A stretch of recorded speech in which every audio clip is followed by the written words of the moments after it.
Dear Paul, should I get married? This is the question that Paul's trying to answer in our passage this morning, 1 Corinthians 7, verses 32 through 40. Should I get married?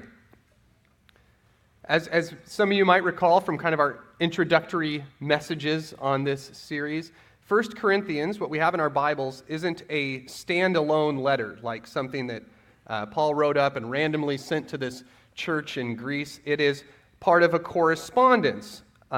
They had sent him a letter with a bunch of questions in it. Now he is writing them back. And apparently one of the biggest questions that they were trying to answer in Corinth is this one that Paul spends really all 40 verses of chapter 7 trying to answer, not just our little passage this morning, but it's this one right here. Dear Paul, should I get married? Now, I'm curious. I thought this would be really cool. Was there anyone here who was proposed to, like, last night? And you said, I need a week to think about it. I'll get back to you next Saturday. And then you showed up for church this morning for this sermon on this passage. I don't see anybody raising like a ring finger. So, okay, don't worry. I planned for this. This sermon will still be relevant to all of us here. I want you to think of the passage this morning, the way we're going to be looking at it, kind of like an advice column in a newspaper. Did anybody used to read those back when there were still newspapers? Yes? Excellent. Very good. I used to love those growing up. I remember Dear Abby was always just the page before the comics. So I would always, read a little Family Circus, maybe some Marmaduke, then flip back, see what Abby had to say for the day. And it was always interesting, even though she was usually addressing one or two pretty specific and sometimes obscure questions like, my neighbor's dog keeps using my petunias as a bathroom. What should I do? It's something like that. Even for me as a fourth grader, I always found something to kind of get out of that. General principles behind the specific advice. And that's really what I think is the value of our passage this morning. By answering this specific question about marriage, specifically, should I get married or not, Paul points to the answer of another question, which is of great concern to all Christians, which is, what is God's will for my life? Like, what is my purpose, my calling? What's God's best for me?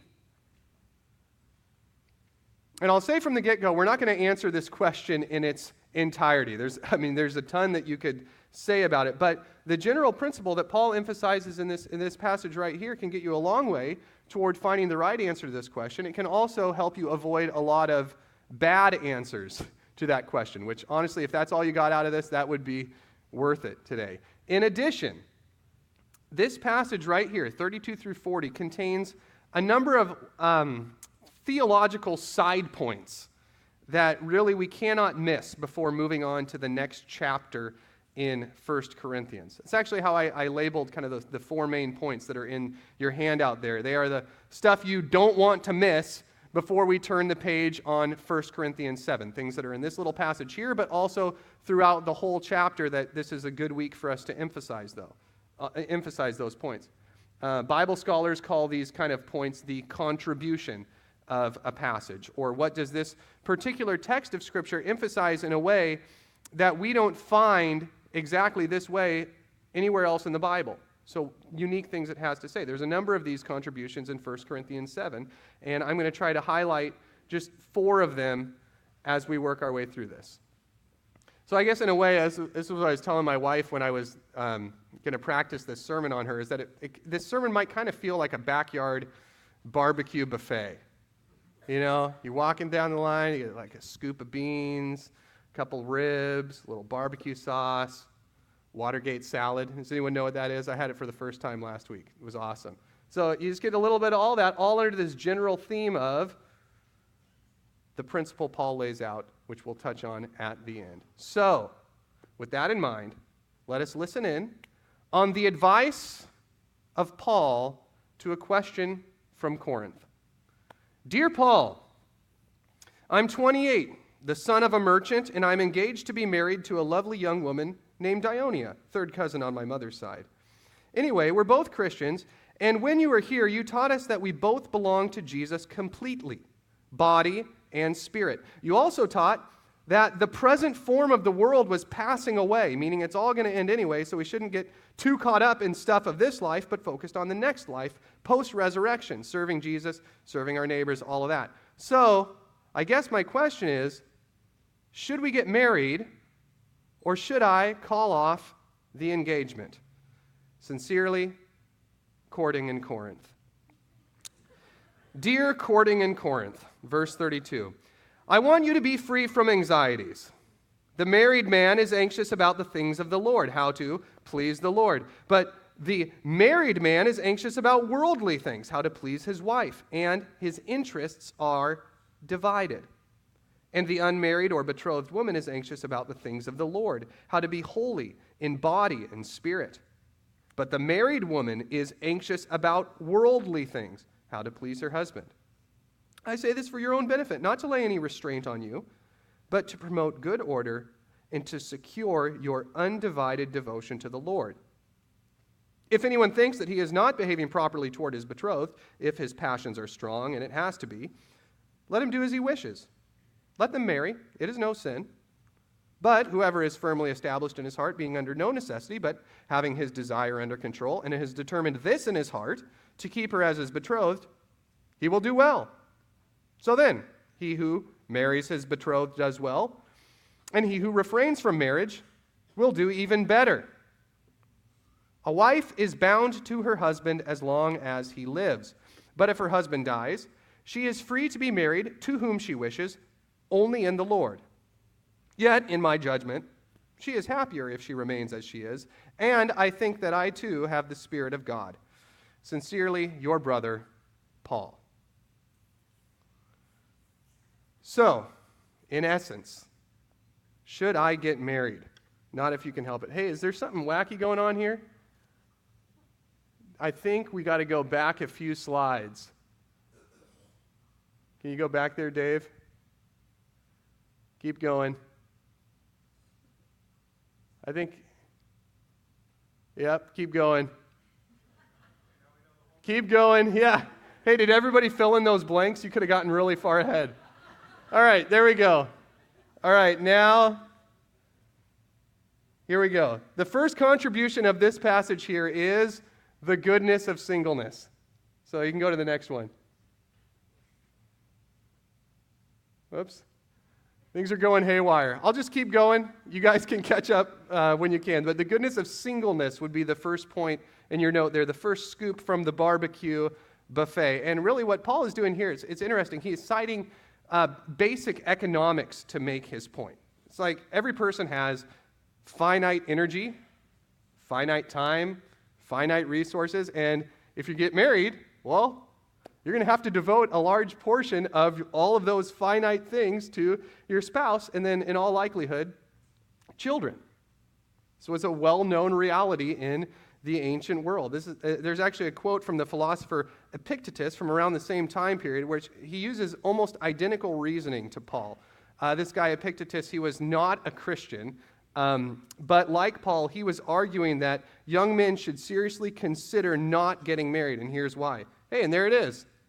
Here's what he says. For see, he, the new husband, must show certain services to his father-in-law, to the rest of his wife's relatives, to the wife herself. Finally, he is driven from his profession to act as a nurse in his own family and provide for them. To make a long story short, he must get a kettle to heat water for the baby, for washing it in a bathtub, wool for his wife when she has had a child, a cot, a cup. The vessels get more and more numerous. Come, doesn't he have to get little cloaks for the children? Doesn't he have to send them off to a school teacher with their little tablets and writing implements and little notebooks, and besides get the little cot ready for them? For they can't all be full-grown philosophers from the time they leave the womb. And if he doesn't do all this, it would have been better to expose the children at birth rather than kill them slowly in this fashion, meaning, better do all this, Dad, or you might as well have killed your children from the time they came out of the womb rather than make them live a deprived childhood. So do any of the parents out there relate to that? Like that little aside he says in the middle, I just laughed the first time I read that, and I've been quoting it every time I unload the dishwasher this week. The vessels grow more and more numerous. What has happened? And basically, this right here is what Paul wants to get courting in Corinth to consider, whether they're a man or a woman. He says it to both genders here. To do marriage right, it takes a lot of work. And Paul wants them to be free from anxieties. It's really an expansion of what Paul said in last week's passage, verse 28. Those who marry will have worldly troubles, and I would spare you that. When a Christian marries, it's like their interests become divided, Paul says. They have to. It's a necessity. They can't just, focus on serving Jesus however and wherever they want. They need to take care of their family first. And divided, that word there literally means pulled in different directions. So in this case, I guess the pulled towards serving Jesus in maybe some potentially costly or sacrificial or dangerous manner. And then on the other side, pulled toward making sure that they take care of the needs of their family first. For this reason, there's actually a whole lot of practical benefit for a Christian to consider staying single rather than getting married. They simply have a whole lot more flexibility to serve God in whatever ways are needed the most and not have to worry about compromising the needs of anybody else. So this would be a good time for me if my wife were in here to say happy anniversary to her. She's actually in the back doing child check-in. But this is our 7-year anniversary today. We stood up on this stage, said our vows. Hey, thank you very much. Yeah. And in a romantic twist of fate, this is the text that lies before us this morning. Like, happy anniversary. If Paul had been at our wedding, he would have been like, standing in the back with his arms folded, just clicking his tongue. But maybe not. Maybe not, because there are exceptions to this, and I will say that when it came to Shauna, I was burning with passion. So, and as Paul says here, in that case, marriage is good too. That's the second thing you don't want to miss, the goodness of marriage. And really, this is something Bruce emphasized just beautifully a few weeks ago, earlier on in his message in chapter 7, something you definitely should listen. But it's something that Paul hits here again, verse 36. If anyone thinks that he is not behaving properly toward his betrothed, if his passions are strong, and it has to be, let him do as he wishes. Let them marry, it is no sin. But whoever is firmly established in his heart, being under no necessity, but having his desire under control, and has determined this in his heart, to keep her as his betrothed, he will do well. So then, he who marries his betrothed does well, and he who refrains from marriage will do even better.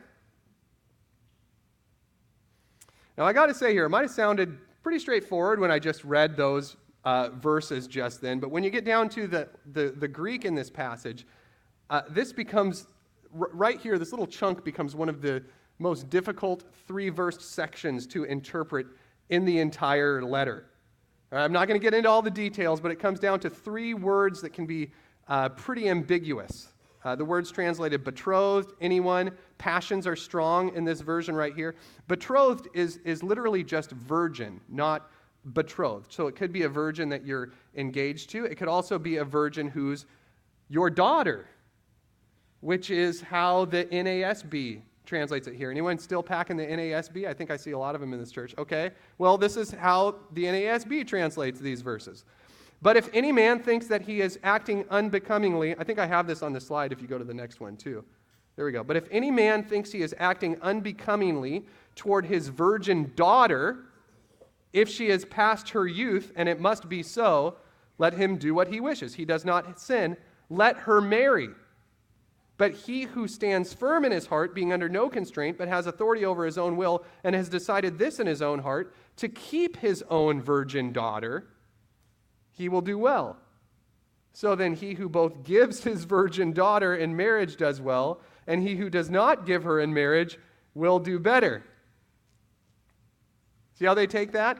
Anyone becomes any father, which is, pretty much legitimate. And passions are strong becomes past her youth or past her prime, which is just really another clear way you could take that verb. Adding to the trickiness is this word right here for let them marry is typically used more often for giving someone in marriage rather than actually taking in someone in marriage yourself, which bolsters the argument that this is about a father who has a virgin daughter, and they're both Christians, and he's thinking, man, should I, try to find a suitor for her? Should I kind of, market her as being available for marriage or not, given what Paul has said about the value of singleness? And honestly, I'm really not sure how to take this one here.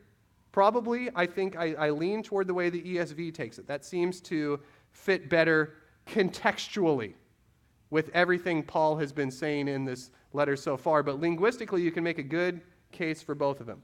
The really good news for both of us is, or for both of these views, is either way you take them, Paul's affirmation of marriage is crystal clear. And that is, marriage is good. If you marry, you do not sin. If you give your daughter in marriage, you have not sinned in doing that. If you choose to stay single, you do not sin. Really, what you're doing is choosing between two good options here, if you're a Christian. Which leads us to the third thing that we need to highlight before leaving chapter 7 of this letter, which is the need for wisdom. The need for wisdom. Something that just really strikes me about this whole chapter, not just this section here, is how much freedom Paul is willing to give the Christians in Corinth as he answers their questions. I don't want to lay any restraint on you, Paul says right here, which is really saying restraint like a lasso or a bridle on a horse. I don't want to throw any lasso over you. And then he follows up that freedom language with using even more freedom and wisdom type language throughout the rest of this passage. If anyone thinks, he says, having firmly established in his heart, being under no necessity, determined in his heart. This is all terminology that really allows for pretty remarkable freedom of choice for the follower of Jesus. Like Paul says about the widow, she is free to marry whom she wishes. And the thing that strikes me about this as so remarkable is that marriage is an event with huge consequences. Generational consequences. Like if two people didn't get married at some point in the distant past, you wouldn't be sitting here right now. You've all thought about that at some point or another, I'm sure. Like I was thinking about this just a few weeks ago when I was hearing, the story of how my grandparents met. If my grandpop hadn't taken this job at this obscure little fishing village called CQ out on the tip of Washington State and moved from West Texas to get up there, and if he hadn't, gone to lunch at a particular restaurant on a particular day and started saying particular things to this particular waitress who waited on their table, I wouldn't be here today. Neither would any of the 40 descendants that have come from that union. So you get what I'm saying about this? It's like whether or not you marry and who you marry is an act with enormous consequences. Human lives are at stakes, the existence of unborn person. And God is going to leave that choice up to us? According to Paul, yes, he does. This is why we need wisdom. One of the valuable contributions of this passage here is that it undermines a mistaken belief among Christians that God has chosen one specific person for you to marry, your soulmate. And if you don't marry them, your life won't turn out the way it's supposed to. You can actually go another one, Dave. One more. Thank you. So this kind of with that view there, it's like that we've got to interpret somehow special signs or symbols or impressions from God to find this one person that God has chosen for us out of everyone in the world. And if we can do that, if we can figure out who that is, then everything's just going to be okay. Happily ever after. Randy actually told me, I was talking to him about this sermon earlier this week, and he said, Nate, you have to emphasize this point in this passage, because he has just personally seen, and so have I, how kind of that mistaken belief, which is so popular in movies and songs and stuff in our culture, has led some good-hearted Christians to make really some poor decisions when it comes to dating and marriage. Either by being really too eager to marry someone who it would not be a wise decision for them to marry, or by being hesitant to marry someone who is a really good and wise choice for them to marry because they're just not feeling sort of that divine mystic mojo, you know? So, but look what Paul says right here to the widow in this last paragraph, verse 39. A wife is bound to her husband as long as he lives, but if her husband dies, she is free to be married to whom she wishes, only in the Lord. Yet, in my judgment, she is happier if she remains as she is, and I think that I too have the Spirit of God. So really, these verses right here, it's a perfect example of how God gives us freedom to make decisions using wisdom within his clear scriptural guidelines. So the clear guidelines in these verses here either involve divorce and then who you are eligible to marry. Verse 39, if your husband is alive, you're bound to him. Period. That's the end of the discussion right here. Now, exceptions are given elsewhere in the Bible when it comes to divorce. If your spouse is unfaithful, or earlier in this chapter where he talks about if you're deserted by someone who is an unbeliever. But in general, this is a hard and fast guideline in the Bible. Remarriage is not an option. If you are already married, you are bound to your spouse, not by the state, but by God. Then the other general principle, if you are going to marry someone, then you and they both have to be in the Lord, meaning marry another Christian. Now, there's a whole lot of stuff I could say about this, because this is an issue that comes up a lot, especially when I'm talking to my single friends and they're trying to decide, man, should I pursue a dating relationship with this person, then eventually marriage. But I'll leave it here for now. This is very clear that dating a non-Christian or marrying a non-Christian is just not an option for believers, period. It's a clear, hard and fast scriptural guideline is that you should only pursue other believers to marry if you are a believer in Jesus Christ. But within these hard and fast guidelines, so these boundaries God has set up, there is a ridiculous amount of freedom within that. The widow can get remarried if she wants, or she can choose to stay single. And if she decides to get remarried, she can marry whom she wishes. Not who God has chosen for her, not her one and only soulmate, revealed through special signs or inner impressions from the Spirit, but find someone within these guidelines, employ the principles of wisdom, and then make a decision. Marry them or not. You can choose. Now, if the alternative version of this were true, like if God had actually chosen one and only person for us to marry, and also would reveal that to us through special signs, so we're responsible to figure out who that is on our own, then Paul just wasted a whole lot of ink and expensive parchment in 1 Corinthians 7. Because seriously, how easy would it have been for Paul in answering this question just to have kind of just written out a sentence or two saying, hey, you know what? You're wondering if you should get married or not. Well, God's got that planned out for you, so you should just go pray. The Spirit will reveal to you who it is through some signs or whatever, and then if it's clear, marry that person. If it's not, don't. End of discussion. No need to spend 40 verses, laying out the pros and cons of either way or saying, to employ wisdom in your decision, all of this stuff. He wouldn't have needed to do that at all. So really, I think this chapter right here, even though it doesn't address it directly, but by indirectly laying out all this other stuff, it leaves no room for that kind of one and only soulmate point of view. So, again, happy anniversary to my wife. You are not my soulmate. But you are definitely the wisest choice I've ever made. So I was going to spend a whole section in here. Yeah. I was going to spend a whole section because I feel like, Paul's answering this specific question right here. So I get what he's trying to do. But you could that section about the goodness of marriage, I wanted to spend a lot of time just talking about how much Shauna has helped me in my ability to serve God, serve other people, and taught me more about knowing God. But there's not time for that. Maybe I'll just whisper you all those things over dinner tonight or something. But the next contribution of this passage, definitely something that is worth spending time on, something I don't want you to miss before we turn the page on 1 Corinthians 7, and that is, number 4, the dignity of women.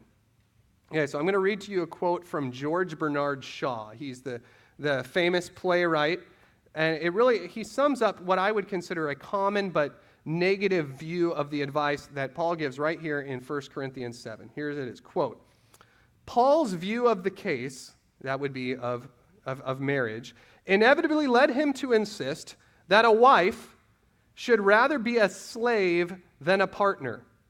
Her real function being not to engage a man's love or loyalty, but on the contrary, to release them for God by relieving the man of all preoccupation with sex, just as in her capacity of housekeeper and cook.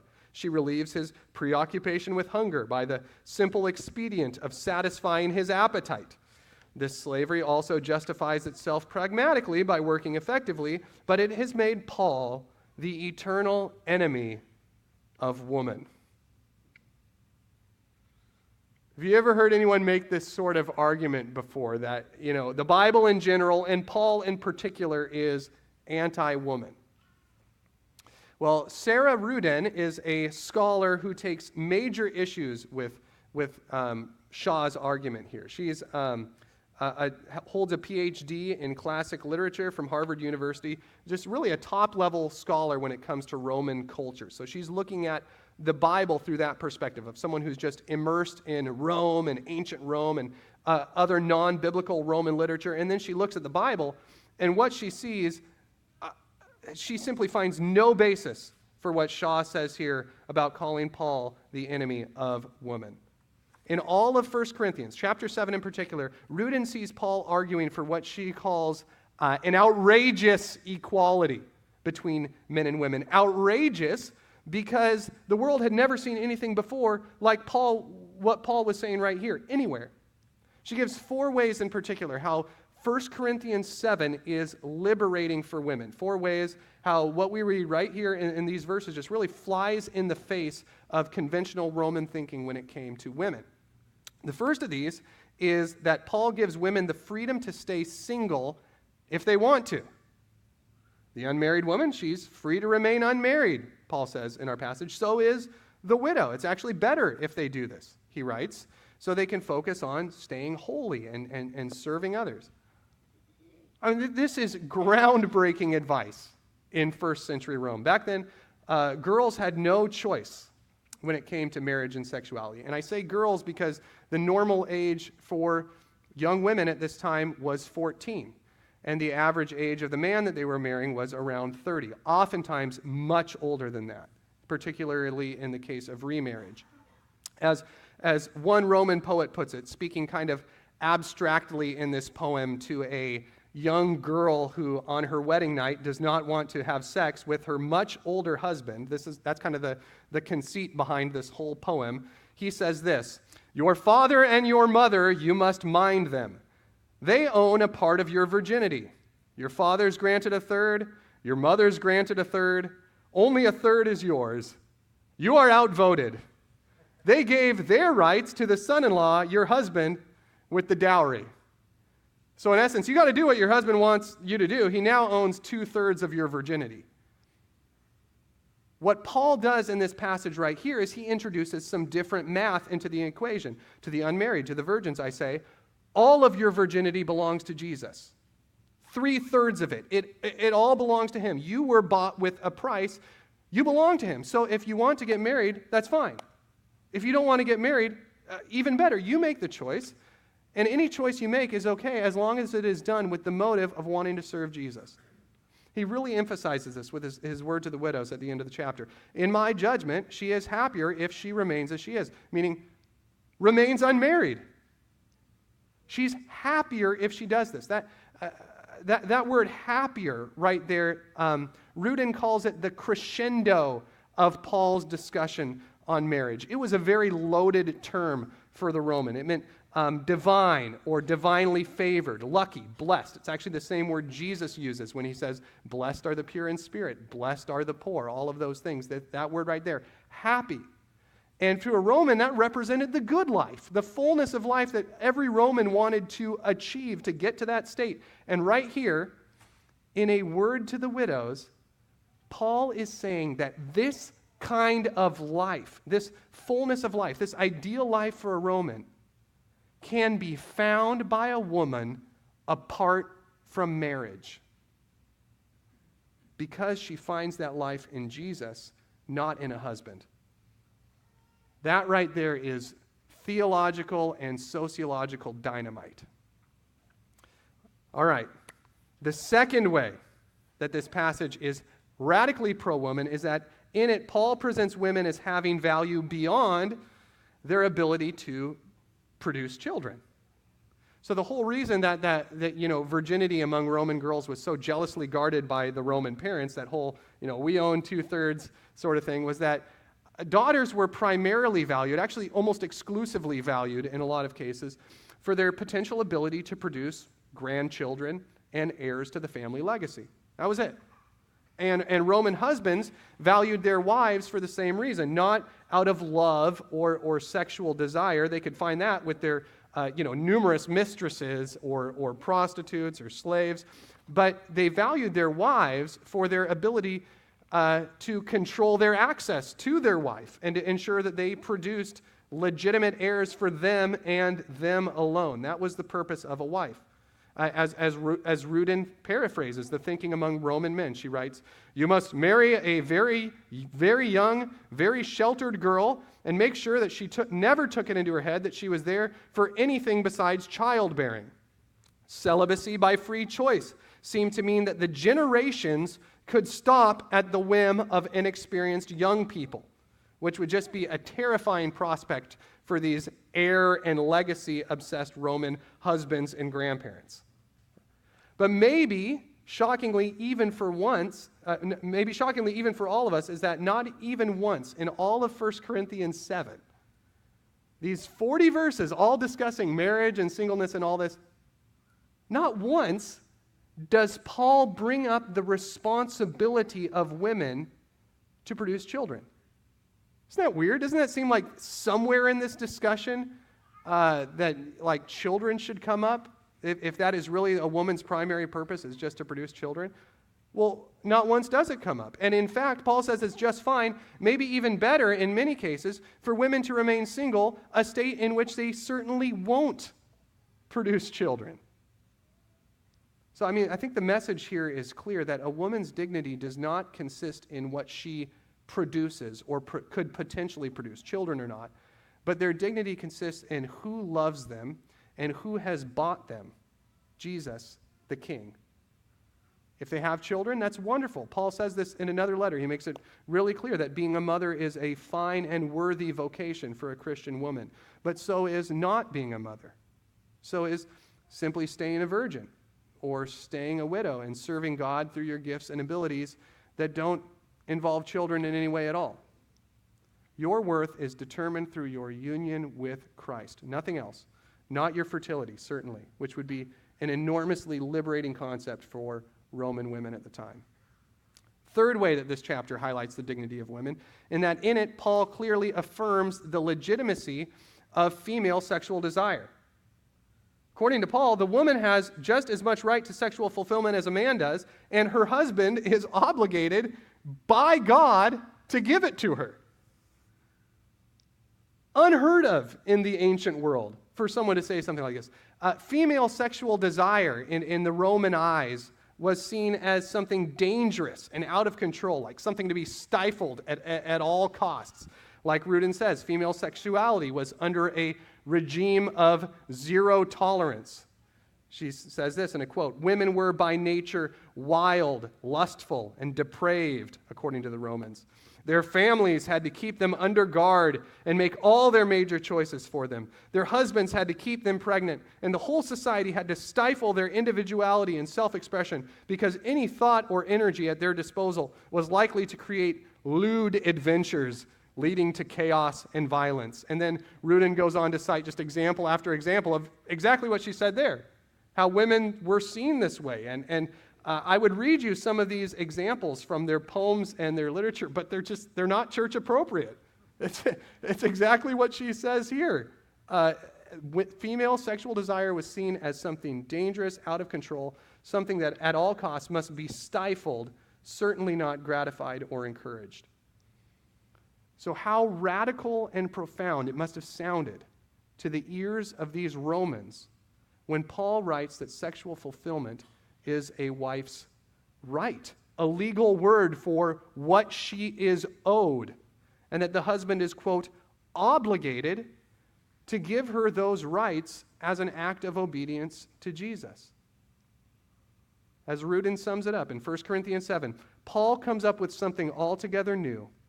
Husbands and wives must have sex with each other on demand because they both need it. It's the reason they got married. According to these verses, they may need it equally. The rules for marriage treat human sexuality as part of nature that needs expression for men and women both. This was freedom and dignity without parallel for women in the ancient world. And finally, the fourth way that 1 Corinthians 7 endorses the dignity of women is by putting firm limits on male sexual conduct. This might be the most important one, believe it or not, because Rome was the epitome of a double standard in this area. Like the chastity of women was strictly guarded, under lock and key, basically. But the chastity of men was just non-existent. And nobody cared. As Rudin states, she says, it would be hard to say which literary passage best dramatizes how complete a Greek or Roman male's right to adultery was. I mean, it was just assumed, boys are going to be boys. The men are going to be sleeping with their wives and slaves and prostitutes and mistresses and one-night stands at the local tavern, whatever they want, and their wife can't complain about it. After all, he's giving her a home, right? Clothing and food. What more could she ask for? According to Paul, much more. She deserves much more. The husband doesn't have authority over his own body, but the wife does, Paul says earlier in the chapter. I mean, that is the most shocking affirmation that the wife should expect sexual faithfulness from her husband that we could ever expect to find. He doesn't have the right to do what he wants with his own body. He doesn't own his own body. God owns it first. His wife owns it second. He owns it a distant third. So there's just no way that he can do what he wants sexually with his body if it doesn't fall in line with God's clear standards. Even in this passage here, the need for sexual faithfulness, clearly affirmed. That whole paragraph there, 37, 38, 39, if you take it the way that the ESV does about a man and his fiancée. Well, sex outside of marriage is not an option, even if you're sleeping with your fiancée. It's not. It's a firm and clear limit. I should also just point out briefly here that if this standard of sexuality were universally adopted in the Roman Empire at the time, let's just do that thought experiment. What if Paul writes this letter and all men in the Roman Empire say, okay, you know what? We're just going to go with the Christian standards of sexuality. Sex within marriage only, with your wife only, that is it. What would have happened to the Roman Empire? Right then, at that instant, one of the worst societies for the abuse and exploitation of women would have been immediately and permanently reformed. Just like that. It would have to be. I mean, think about it. If a man could only have sex with his wife, then he could not rape his slaves. He couldn't visit the prostitutes. He couldn't support the kidnapping of women to be sold into prostitution. He couldn't condone or participate in the forcible abuse of little boys, which was just rampant in the empire at the time and totally socially acceptable. In fact, he couldn't even look lustfully at another prostitute or look lustfully at another man's wife because he's accountable even for his thoughts. Paul's words right here do not make him the enemy of women. If men took seriously what he said and lived it out, it would have been the best thing that could have happened to women, to children, and to sexually vulnerable people everywhere, back then and today. The Christian standards of sexuality are liberating. So now, your takeaway. Spent a lot of time on those 4 points there. Kind of made our way through the buffet. Those 4 principles you don't want to miss before we turn the page on 1 Corinthians 7, move on to chapter 8 with Randy next week and meat sacrifice to idols, all sorts of new excitement. But now we get to Paul's driving principle in this whole passage. And your takeaway in a nutshell is this, that God's will for you is to serve him with undivided devotion wherever you are. Really, that's Paul's underlying principle in all this. That is why he gives all the advice that we see here, it is to secure your undivided devotion to the Lord. And I love how this sits in the Greek. It's more emphatic than we have it in there. The last word in the sentence is undivided. So Paul says, I want to secure your devotion to the Lord undividedly, without division. You know, we can get really anxious about knowing God's will for our lives, especially when it comes to a big decision like this. Who should I marry? Should I marry? Whether or not I should. Whether to take a certain job, whether to go to college. Where should I go to college? All of that stuff can produce a lot of anxiety. And what Paul says in this passage, really in this whole chapter, when we start to feel that anxiety, what he says here should be really both motivating and liberating for us. Liberating because it means that we don't have to find God's one and only path through life, for life through special signs or something like that. You know, we have freedom, Paul says. Freedom to make a wise choice within God's clear guidelines and then trust in God's all-controlling power, his sovereignty, to work out all the details according to his plan. That is liberating. Really liberating. And then this should be motivating for us too, because it means that no matter your stage in life, no matter if you're someone who feels like you're stuck, like we've been talking about for the last few weeks, no matter your relationship status right now, no matter what twists and turns the path of your life has taken, you can still fulfill God's call on your life right now, his best for you, through service to him and service to others. That's it. There is no time in your life when you're out of God's will in that sense, meaning no time that you are unable to devote yourself wholeheartedly to ministry because God calls you to wholehearted ministry wherever you are. It's really just something that jumps out to me in this passage. He lists all these categories here, and in them, selfishness is not an option for anyone. You know, if you're single, Paul says, devote yourself wholeheartedly to serving God through whatever ways you can. If you're married, Paul says, devote yourself wholeheartedly to serving God by serving your family first, and then whatever ways you can with the rest of your time. What's not an option, in any case, is living your life to serve yourself. Paul doesn't even list that as a category here. It's not even on his radar that someone would consider living a selfish life. The single person will be concerned about being holy in body and spirit, he writes, not concerned about her own needs or her own dreams. The married husband will be concerned about the needs of his family, he writes, not concerned about his career first or his hobbies first. It's something that's just so clear in this passage that if you call yourself a Christian, Jesus owns you. He owns all of you. You've been bought at a price, Paul says. He gave all of himself for you. He asks for all of yourself in return. And his will for you, without exceptions, is undivided devotion. A life of serving self is not even an option. Really, this is what makes Paul's advice right here so distinct from that quote I read from that philosopher earlier. You know, the guy who was complaining about all the vessels and buying wool for his wife every time she has a baby. I don't know what she would do with the wool, but anyways, it's something that she would want after every baby, I guess. But anyway, that guy was recommending singleness for the sake of self.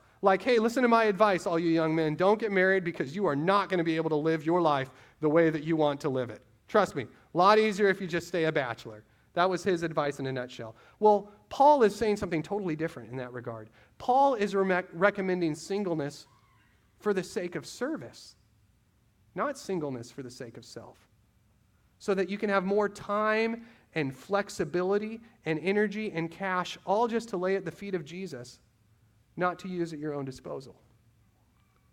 Believe it or not, Paul is giving this advice right here to courting in Corinth because he knows what is truly best for him. In chapter 20 of Acts, Paul writes that. He says this to the elders of Ephesus who were coming out to say goodbye to him before he went to Jerusalem. He says, "In all things I have shown you that by working hard in this way, we must help the weak and remember the words of the Lord Jesus, how he himself said, 'It is more blessed to give than to receive.' It is more blessed to give than to receive. Blessed, meaning happier. That same word that we have in this passage right here to the widows. That word about the fullness of life, the fullness of joy that comes through sacrificial giving and service in the manner of Jesus. If this statement from the mouth of Paul and from the mouth of Jesus is true, if we take it by faith that, you know what, it truly is more blessed to give than to receive, then the best advice that Paul can give to courting in Corinth, the best advice that Paul can give to any one of us, no matter our state, is this. Don't waste your singleness on yourself. Don't waste your marriage on yourself. Don't waste your time of being an empty nester on yourself. Don't waste your time in middle school on yourself. Don't waste your time in college on yourself. Don't waste your time as a widower or a widow on yourself. Don't even waste your time in the retirement home on yourself. Wherever you are, whatever state of life you are in, God's will for you, God's best for you, is to serve Him with undivided sacrificial devotion, because through Jesus, that's what He's given to us, and through doing that, we find the joy of Jesus. Pray with me, please.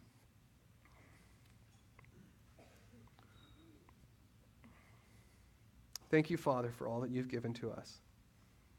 It's more than we can imagine. It's more than we can comprehend. We really won't even grasp the fullness of it until we stand before you someday. And then we'll spend all eternity learning even more the depths of your generosity and kindness to us through your Son. Thank you for that, Father. I pray that that love and devotion to us, which you've shown so clearly through Jesus Christ, would be the fuel that propels us to serve you undividedly. I pray that you would help us to see opportunities, how to leverage whatever state we're in right now, even where it feels like, man, this would not be an ideal place for me to serve you. Help us to see how, through your providence and your sovereignty, you have ordained the circumstances of our lives for us to be effective in ministry and empowered us by your Spirit to have the energy and the gifts to use them in whatever state we're in. So it's in the name of Jesus Christ that we pray all of this, the one through whom you bought us and own us. Amen.